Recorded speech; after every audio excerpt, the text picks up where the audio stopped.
जय हिंद दोस्तों, स्वागत है आप सबका अपने प्लेटफॉर्म जीएस सारथी अड्डा पे। तो प्यारे बच्चों, हर रोज की भांति आज हम फिर 20 नए प्रश्नों के साथ आपसे जुड़ रहे हैं और आज का हमारा ये स्वदेशी आंदोलन या बंगाल विभाजन 1905 का तीसरा सेशन होगा, जिसमें 41 से लेकर के 60 तक के प्रश्नों को करेंगे। प्यारे बच्चों, हर रोज हम 20 प्रश्न जो पीवाईक्यू होते हैं, विगत परीक्षाओं में पूछे गए प्रश्न होते हैं, इन सबको देखते हैं और साथ में डिटेल्ड एक्सप्लेनेशन के साथ, कंसेप्ट क्लियर, रिजल्ट क्लियर के साथ कंसेप्ट को देखते हुए हम आगे बढ़ते हैं और बेहतरीन ढंग से क्लास को कंप्लीट करते हैं। तो यदि अभी तक आपने चैनल को लाइक शेयर सब्सक्राइब नहीं किया है, यदि आप नए हैं तो सबसे पहले चैनल को लाइक करें, शेयर करें, सब्सक्राइब करें, ताकि सबसे पहले वीडियो का नोटिफिकेशन आपके पास पहुंचे और आप इसका फायदा उठा करके अपनी तैयारी को और बेहतर बना सके। तो यहाँ हम कवर कर रहे हैं मॉडर्न हिस्ट्री, भारतीय राष्ट्रीय आंदोलन, जिसमें स्वदेशी आंदोलन या बंगाल विभाजन का महत्वपूर्ण भूमिका होता है। आज का पहला क्वेश्चन आपके सामने है प्यारे बच्चों कि स्वदेशी आंदोलन का वैचारिक आधार क्या था। हमने इसके दो सेशन पहले कर लिए हैं और दोनों सेशन को आपको जाकर के देखना होगा। यदि आप नहीं तो बहुत सारे कंसेप्ट वहां से मिलेंगे, बहुत सारे की पॉइंटर ऐसे मिलेंगे जो आपको डायरेक्ट हेल्प करेंगे और उसके आधार पे यहाँ आज का क्वेश्चन फैक्चुअल नहीं है बल्कि कंसेप्चुअल है। एक फैक्चुअल क्वेश्चन होता है, कंसेप्चुअल होता है। आज के सभी प्रश्न कंसेप्चुअल हैं, कोई फैक्चुअल नहीं है कि डेट आप याद कर लिए या घटना याद कर लिए, किस डेट को हुआ था, ऐसे हुआ था, इसने किया था, ऐसा कुछ नहीं है। आपके पास कंसेप्ट होगा तो आप कर पाएंगे। आप प्रश्नों को कीजिए मेरे साथ, आप बेहतर फील करेंगे और आपको लगेगा कि एग्जाम में आजकल कैसे प्रश्न पूछे जा रहे हैं।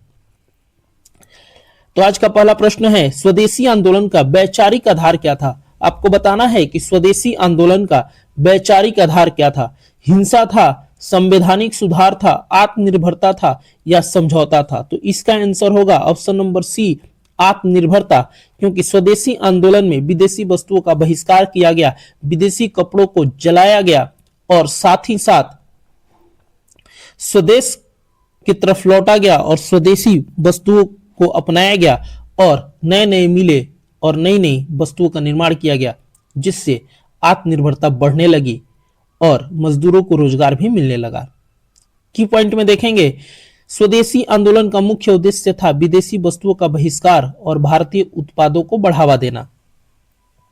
इसे आर्थिक, राष्ट्रीय और आत्मनिर्भरता की भावना पर आधारित किया गया था। आंदोलन ने लोगों में देसी वस्त्र पहनने, भारतीय सामान खरीदने और विदेशी माल का बहिष्कार करने की चेतना जगाई थी। यह आंदोलन हिंसा या संवैधानिक नहीं था, बल्कि यह आंदोलन मुख्यतः आर्थिक और नैतिक सुधार था और इसमें सिर्फ राष्ट्रवाद की बात कही गई थी। अगला प्रश्न आपके सामने है और प्रश्न है कि स्वदेशी आंदोलन के समय भारत के सचिव कौन थे।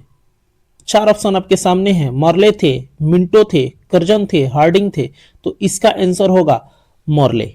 इसका आंसर ऑप्शन नंबर ए होगा, मॉर्ले होगा। एग्जाम पॉइंटर में देखेंगे तो 1905 में बंगाल विभाजन के समय भारत के सचिव सर ब्रोड्रिक भी थे और उनके बाद जॉन मार्ले भी थे। उन्होंने विभाजन का समर्थन किया, जिसने बंगाल के राष्ट्रीय आंदोलन को बल मिला और मार्ले ब्रिटिश प्रशासन का प्रमुख प्रतिनिधि था, जो सत्ता और प्रशासन के मामले में भी निर्णायक था। यानी कि मार्ले का बहुत बड़ा योगदान होता है इस बंगाल विभाजन को करने में। उसने अपनी सोच प्रकट की कि बंगाल को यदि विभाजित करेंगे, इस बड़े प्रांत को यदि तोड़ेंगे, तो निश्चित है कि हिंदू मुस्लिम दो एक रेखा ऐसी खींचनी है, जिसमें एक तरफ हिंदुत्व को ज्यादा बढ़ावा दे देना है और एक तरफ मुस्लिम को, जिस वजह से हिंदू मुस्लिम की एकता को तोड़ा जाए। और इसी के आधार पर 16 अक्टूबर 1905 को रक्षाबंधन के रूप में रविंद्रनाथ टैगोर एक पर्व मनाते हैं, एक दूसरे को राखी बांधा जाता है और ये बताया जाता है कि तुम्हारे रेखा खींचने से हम भारतीयों एक दूसरे से अलग होने वाले नहीं हैं, बल्कि हमारा राष्ट्र एक है, हम एक हैं और हम इतिहास के पन्नों में यह दिखाएंगे कि एकता कितनी मजबूती का नाम है। तो इस वजह से हम आगे स्वदेशी आंदोलन उत्पन्न होता है और धीरे धीरे यह आंदोलन जन आंदोलन बनता है और इसमें जनता के साथ साथ छात्र भी सम्मिलित होते हैं और छात्रों के साथ साथ महिलाएं भी आती हैं और सबसे ज्यादा विदेशी वस्त्रों की होलिका जलाई जाती है। हर विदेशी वस्त्रों को सामने रख करके और होलिका जला दी जाती है। तो अगले प्रश्न की तरफ बढ़ेंगे और अगला प्रश्न है हमारा कि स्वदेशी आंदोलन ने किस आंदोलन की पृष्ठभूमि तैयार की। आपको बताना है कि जो स्वदेशी आंदोलन है उसने आगे वह कौन सा आंदोलन था जो स्वदेशी आंदोलन पर निर्भर था, यानी कि स्वदेशी आंदोलन ने किस आंदोलन का पृष्ठभूमि तैयार किया था। ऑप्शन नंबर ए असहयोग आंदोलन, सविनय अवज्ञा आंदोलन, भारत छोड़ो या खिलाफत। तो इसका आंसर होगा ऑप्शन नंबर ए असहयोग आंदोलन।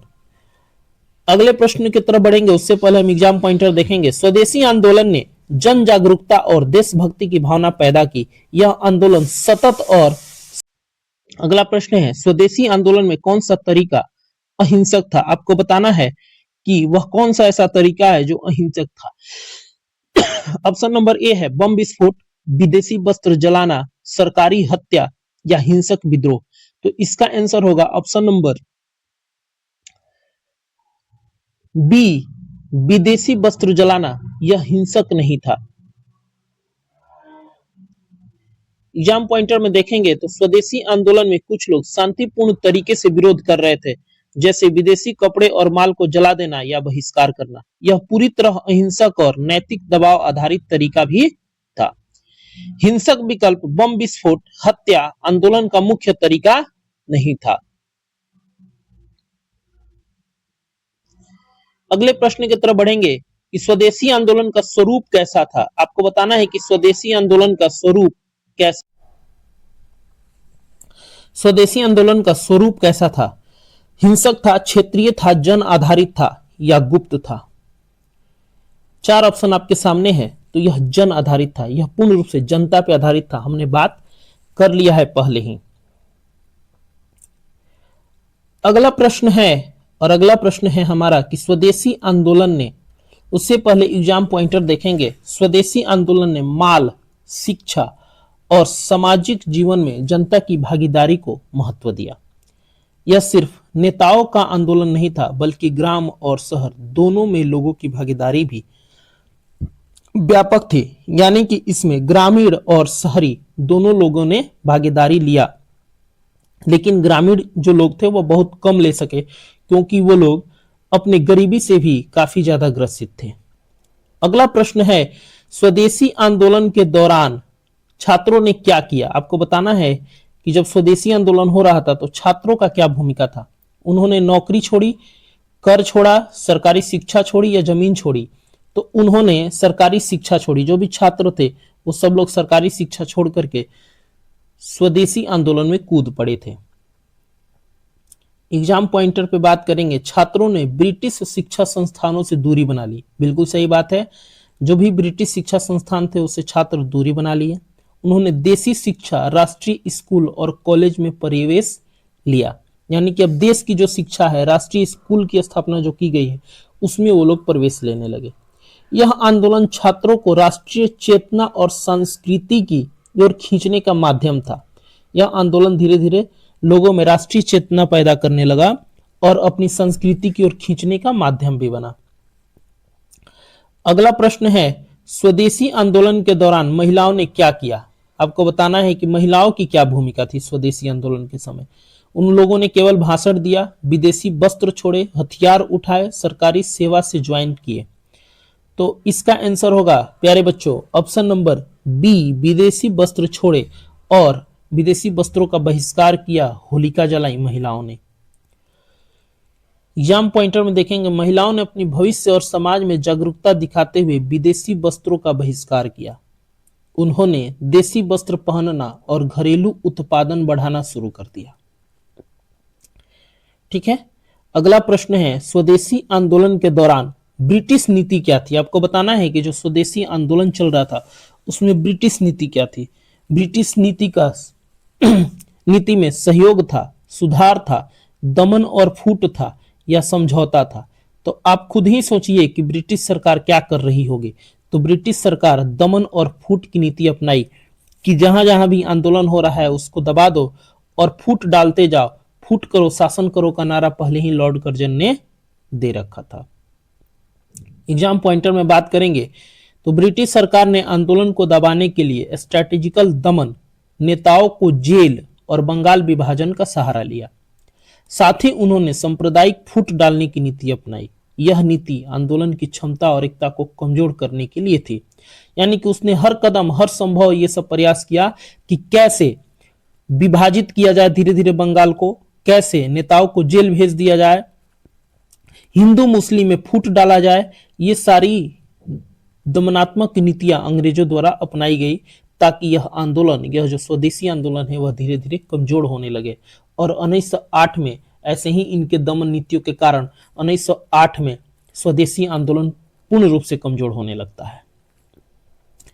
अगला प्रश्न है, स्वदेशी आंदोलन की एक कमजोरी क्या थी? आपको बताना है कि जो स्वदेशी आंदोलन था उसकी कमजोरी क्या थी।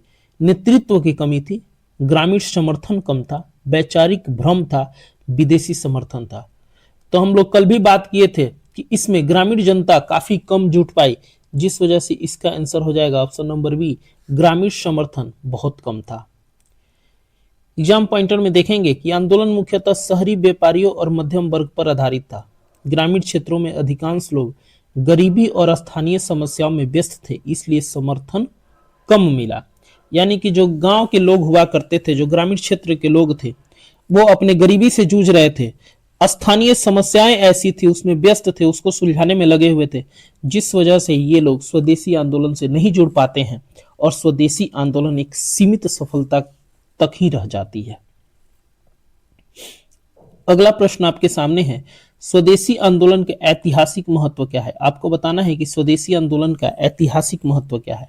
यह पहला क्रांतिकारी आंदोलन था, पहला आर्थिक आंदोलन था, पहला व्यापक जन आंदोलन था, या पहला किसान आंदोलन था। तो हमें पता है कि स्वदेशी आंदोलन में जनता ने बढ़ चढ़ के भाग लिया, इसलिए आंसर हो जाएगा इसका ऑप्शन नंबर सी, यानी कि पहला व्यापक जन आंदोलन होगा। इसका आंसर पहला व्यापक जन आंदोलन होगा। जो भी प्रश्न है सभी प्रश्न फैक्चुअल हैं, आपको प्रश्नों को बड़े ध्यान से करना है। यदि कंसेप्ट आपका क्लियर होगा तभी आप प्रश्न को कर पाएंगे, अन्यथा जो बच्चे सिर्फ रटते हैं ना, जो फैक्चुअल क्वेश्चन करते हैं ना कि इसकी स्थापना कब हुई, जैसे मान लीजिए बंगाल विभाजन की बात करें तो बंगाल विभाजन की शुरुआत कब हुई, यह लागू कब हुआ, ये जितने प्रश्न हैं ये सभी के सभी प्रश्न एग्जाम में बस कुछ ही पूछे जा रहे हैं, बाकी फैक्चुअल प्रश्न काफी ज्यादा पूछे जा रहे हैं। आप फैक्ट कितना पढ़ करके आए हैं ये कम है, कंसेप्चुअल प्रश्न पूछे जा रहे हैं कि आपके पास कंसेप्ट कितना है, आपके पास सब्जेक्ट का नॉलेज कितना है, आपके पास टॉपिक पे पकड़ कितना है, इन सब पे बात की जा रही है। स्वदेशी आंदोलन का ऐतिहासिक महत्व क्या है? पहला क्रांतिकारी आंदोलन था, पहला आर्थिक, तो इसका आंसर हो जाएगा ऑप्शन नंबर सी, व्यापक जन आंदोलन था, व्यापक जन आंदोलन था। स्वदेशी आंदोलन पहला ऐसा आंदोलन था जिसमें देश भर की जनता ने सामूहिक भागीदारी दिखाई। यह केवल आर्थिक एवं राजनीतिक आंदोलन नहीं था, बल्कि सामाजिक और सांस्कृतिक आंदोलन भी था। यानी कि समाज और संस्कृति से भी लोगों को जोड़ा। इसके द्वारा राष्ट्रीय चेतना और आत्मनिर्भरता की भावना फैली। इस चीज को आपको बिल्कुल ध्यान में रखना है बार बार कि राष्ट्रीय चेतना और आत्मनिर्भरता इसका मुख्य लक्ष्य था और पूर्ण रूप से इसने अचीव भी किया, राष्ट्रीय चेतना और आत्मनिर्भरता। स्वदेशी आंदोलन के समय मुस्लिम लीग की स्थापना क्यों हुई? आपको बताना है, जो मुस्लिम लीग 1906 में उसकी स्थापना हुई थी, क्या कारण था? कांग्रेस का समर्थन था, बंगाल विभाजन का समर्थन था, ब्रिटिश नीति था, स्वदेशी का समर्थन था। तो इसका आंसर हो जाएगा प्यारे बच्चों ऑप्शन नंबर सी, ब्रिटिश नीति। क्योंकि मुस्लिम लीग की स्थापना करने से उन्हें ऐसा लगता था कि मुस्लिम का अपना जब लीग बनेगा तो वो धीरे धीरे भारतीयों से टूटेंगे और हिंदू मुस्लिम की एकता जो अभी बनी हुई है वह धीरे धीरे खत्म होने लगेगी और हमें आसानी से स्वदेशी आंदोलन को दमन करने में सहूलियत मिलेगी। 1906 में मुस्लिम लीग की स्थापना का उद्देश्य था ब्रिटिश नीति के अनुसार मुसलमानों को कांग्रेस से अलग करना। बिल्कुल सही बात है, ध्यान रखना है, पूछ सकता है कि क्या उद्देश्य था, तो मुसलमानों को कांग्रेस से अलग करना उद्देश्य था। बंगाल विभाजन ने सांप्रदायिक विभाजन और ब्रिटिश रणनीति को जन्म दिया। विभाजन ने क्या दिया? सांप्रदायिक विभाजन और ब्रिटिश रणनीति को जन्म दिया।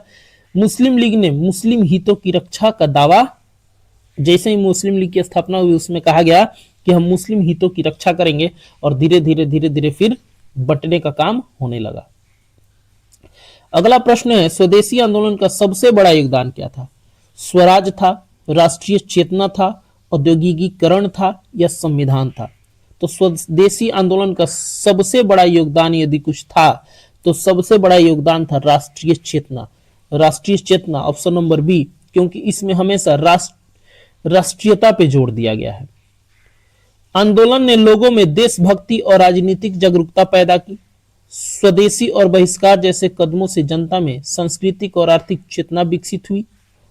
बिल्कुल सही बात है, लोगों के अंदर देशभक्ति पैदा हुई, राजनीतिक जागरूकता पैदा हुई। स्वदेशी और बहिष्कार जैसे कदमों से जनता में सांस्कृतिक और आर्थिक चेतना भी पैदा हुई। ऑप्शन नंबर 53 है, क्वेश्चन नंबर 53 है कि स्वदेशी आंदोलन किस वर्ष कमजोर पड़ गया? तो बार बार हमने बात किया है कि स्वदेशी आंदोलन जो है 1908 में धीरे धीरे कमजोर पड़ने लगा। 1908 में कमजोर पड़ने, तो इसका आंसर हो जाएगा 1908, ऑप्शन नंबर ए, यानी कि 1908। एग्जाम पॉइंटर में देखेंगे कि 1908 तक ब्रिटिश दमन और नेताओं की गिरफ्तारी के कारण आंदोलन कमजोर हो गया। इसके बावजूद इसके सिद्धांत और विचार अगले आंदोलन की नींव बने। जैसे कि जो महात्मा गांधी ने 1920 का असहयोग आंदोलन शुरू किया था, वह पूर्ण रूप से स्वदेशी आंदोलन पे आधारित था। इससे प्रेरणा लेकर के उस आंदोलन को शुरू किया गया था, क्योंकि उसमें भी स्वदेश के तरफ लौटो और विदेशी वस्तुओं का बहिष्कार करो का नारा दिया गया था और बात कही गई थी। अगला प्रश्न है, स्वदेशी आंदोलन में क्रांतिकारी गतिविधियां क्यों बढ़ी? आपको बताना है जो स्वदेशी आंदोलन अहिंसा के रास्ते पे चल रहा था, उसमें धीरे धीरे क्रांतिकारी गतिविधियां क्यों बढ़ने लगी? जनता नाराज थी इस वजह से? नहीं। ब्रिटिश दमन, कांग्रेस का समर्थन, विदेशी मदद। तो ये जो ब्रिटिश लोग थे, जो ब्रिटेन के लोग थे, जो ब्रिटिश अधिकारी थे, इन्होंने क्या किया? आंदोलन को दमन करने का कार्य किया, जिससे थोड़ा बहुत क्रांतिकारी गतिविधियां बढ़ने लगी। एग्जाम पॉइंटर में देखेंगे दमन, गिरफ्तारी और प्रतिबंधों से कुछ युवा नेताओं ने हिंसात्मक और क्रांतिकारी तरीके भी अपनाए। उदाहरण, बंगाल में अभिनव भारत संगठन तैयार किया गया, आनंद मठ से प्रेरित कार्य किए गए। अगला प्रश्न है, स्वदेशी आंदोलन का प्रभाव किस आंदोलन में दिखा? तो हमने अभी बात किया कि स्वदेशी आंदोलन से प्रेरित कौन सा आंदोलन था? तो स्वदेशी आंदोलन से प्रेरित असहयोग आंदोलन था, जो 1920 में महात्मा गांधी द्वारा चलाया गया था। इसलिए इसका आंसर हो जाएगा option number A, option number A. अब एग्जाम पॉइंटर में देखेंगे, और एग्जाम पॉइंटर में स्वदेशी आंदोलन ने जन भागीदारी और अहिंसात्मक विरोध की परंपरा दी। महात्मा गांधी ने 1920-22 में असहयोग आंदोलन में यह तरीका अपनाया कि हमें अहिंसात्मक तरीके से क्या करना है? आंदोलन करना है। अगला प्रश्न है हमारे सामने, और अभी तक आपने इस चैनल को लाइक शेयर सब्सक्राइब नहीं किया है तो कृपया सबसे पहले चैनल को लाइक शेयर सब्सक्राइब करें, ताकि आपके पास सबसे पहले वीडियो का नोटिफिकेशन पहुंचे और आप इस बेहतरीन क्लास का फायदा उठा सके और आप अपनी तैयारी को और मजबूत कर सके। स्वदेशी आंदोलन के समय युगांतर क्या था? युगांतर की बात हम लोगों ने पिछले क्लास में कर रखा है, और युगांतर एक प्रकार का समाचार पत्र था। इस वजह से इसका आंसर हो जाएगा option number B, option number B. Yugantar किस भाषा में था यदि पूछ दे तो इसका आंसर होगा यह बंगाली भाषा का समाचार पत्र था। किस भाषा का? बंगाली भाषा का, जिसने आंदोलन का समर्थन किया। इसके माध्यम से नेतृत्व और जनता के बीच का विचार एक दूसरे से साझा किया गया, यानी कि यहां से जनता तक बातें पहुंचाई जाती थी अपने माध्यम से। और युगांतर का संपादक कौन था पूछ देता है तो आपको याद रखना है कि युगांतर का संपादक भूपेंद्रनाथ दत्त थे। अगला प्रश्न आपके सामने है कि स्वदेशी आंदोलन में किस भाषा की प्रेस सबसे सक्रिय थी? तो सबसे पहले आपको दिमाग लगाना है कि स्वदेशी आंदोलन हुआ कहां था? तो बंगाल विभाजन का। और जब बंगाल विभाजन का बात था, जब बंगाल में यह सबसे ज्यादा फैला हुआ था, तो जो भी समाचार पत्र, जो भी संवाद का कारण होगा वह बंगाली भाषा में होगा, इसलिए इसका आंसर होगा बंगाली। आप ऐसे भी चीजों को, जब कंसेप्ट आपका क्लियर होगा, आप पकड़ करके बिल्कुल कंसेप्चुअल क्वेश्चन को ऐसे ही किया जाता है। बंगाली प्रेस ने आंदोलन को सबसे ज्यादा प्रचार और समर्थन दिया। यह आंदोलन के सांस्कृतिक और राजनीतिक केंद्र बन गया। यानी कि बंगाली जो प्रेस थे उन्होंने आंदोलन को सबसे ज्यादा प्रचार प्रसार भी किया और समर्थन भी दिया। आंदोलन धीरे धीरे सांस्कृतिक और राजनीतिक केंद्र भी बन गया था। अगला प्रश्न है, स्वदेशी आंदोलन में तिलक का क्या नारा था? बहुत बढ़िया प्रश्न है। आपको बताना है कि स्वदेशी आंदोलन जब चल रहा था 1905 का, उसमें बाल गंगाधर तिलक ने क्या नारा दिया था? तो बाल गंगाधर तिलक का एक नारा था, स्वराज मेरा जन्मसिद्ध अधिकार है और मैं इसे लेकर के रहूंगा। इसलिए इसका आंसर हो जाएगा option number B, option number B. और आपको ध्यान रखना है कि यदि स्वदेशी आंदोलन न पूछे तो 1916 का जो लखनऊ अधिवेशन था उसमें भी सेम ही बात इन्होंने कहा था और सेम नारा दिया था कि स्वराज मेरा जन्मसिद्ध अधिकार है और मैं इसे लेकर के रहूंगा। इसलिए यदि स्वदेशी आंदोलन न हो तो 1916 का भी जो अधिवेशन था, कांग्रेस अधिवेशन, वो भी पूछता है कि किस अधिवेशन में सर्वप्रथम बाल गंगाधर तिलक ने यह बात कही थी? तो 1916 का लखनऊ अधिवेशन होगा। अगला प्रश्न आपके सामने है, इससे पहले एग्जाम पॉइंटर में बाल गंगाधर तिलक ने सक्रिय राष्ट्रवाद का संदेश देने के लिए यह नारा दिया था। यह नारा आंदोलन के उग्र और राष्ट्रीय चरित्र को भी दर्शाता है। अगला प्रश्न है हमारा कि स्वदेशी आंदोलन की विचारधारा क्या थी? यह उदारवाद था, साम्यवाद था, या राष्ट्रवाद था, या साम्राज्यवाद था? तो हम लोगों ने बार बार बात किया कि जब भी स्वदेशी आंदोलन की बात आती है तो यह राष्ट्रीय हित के लिए था और यह राष्ट्रवाद था, यह पूर्ण रूप से राष्ट्रीयता पे निर्भर था। आपको बिल्कुल ध्यान में रखना है कि यह राष्ट्रीयता पे निर्भर था, जिसलिए इसका आंसर हो जाएगा राष्ट्रवाद। अब अगले प्रश्न की तरफ बढ़ते हैं, उससे पहले एग्जाम पॉइंटर देख लेते हैं कि आंदोलन का आधार था भारतीय राष्ट्रवाद। इसका उद्देश्य था विदेशी वस्तु और शासन के खिलाफ देशभक्ति का प्रदर्शन, यानी विदेशी वस्तुओं का बहिष्कार कर देना है और जो विदेशी शासन है उससे दूर हट करके अपने देश के प्रति सोचना है, अपने राष्ट्र के प्रति सोचना है और इन विदेशियों को उखाड़ फेंकना है। अगला प्रश्न है हमारा, स्वदेशी आंदोलन भारतीय राष्ट्रीय आंदोलन के लिए क्यों महत्वपूर्ण था? अब आप बताएंगे कि भारतीय राष्ट्रीय आंदोलन के लिए स्वदेशी आंदोलन क्यों महत्वपूर्ण था, क्या कारण था? यह असफल रहा, इसने जनता को जोड़ा, केवल बंगाल तक सीमित रहा, इसमें हिंसा थी। तो सबसे बेहतर आंसर होगा इसने जनता को जोड़ा। इस वजह से भारतीय राष्ट्रीय आंदोलन में स्वदेशी आंदोलन एक महत्वपूर्ण आंदोलन बन के उभरा, क्योंकि सबको धीरे धीरे जोड़ने का काम किया और सबके अंदर राष्ट्रवाद पैदा किया और इसने धीरे धीरे हर जगह यह बातों को फैलाया कि अंग्रेज बहुत फूट डालो शासन करो का नारा दे करके लॉर्ड कर्जन पूरे बंगाल को ही नहीं बल्कि पूरे भारत को धीरे धीरे नष्ट करने पे लगा हुआ है।